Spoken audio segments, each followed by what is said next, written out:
Tama nga naman ang sinabi ng isang content creator na ito.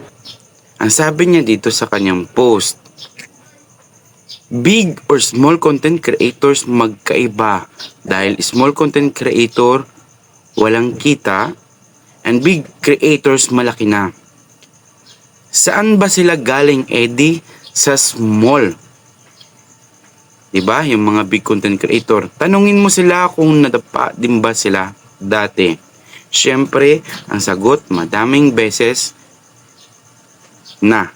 Ngayon, sino ang dapat magsipag ha? Eddie, both small at big content creators. Alam mo na ang sagot. Maliit pa lang ang bahay natin, laos na agad. Oo, totoo. Laos na agad dahil tamad mag-post.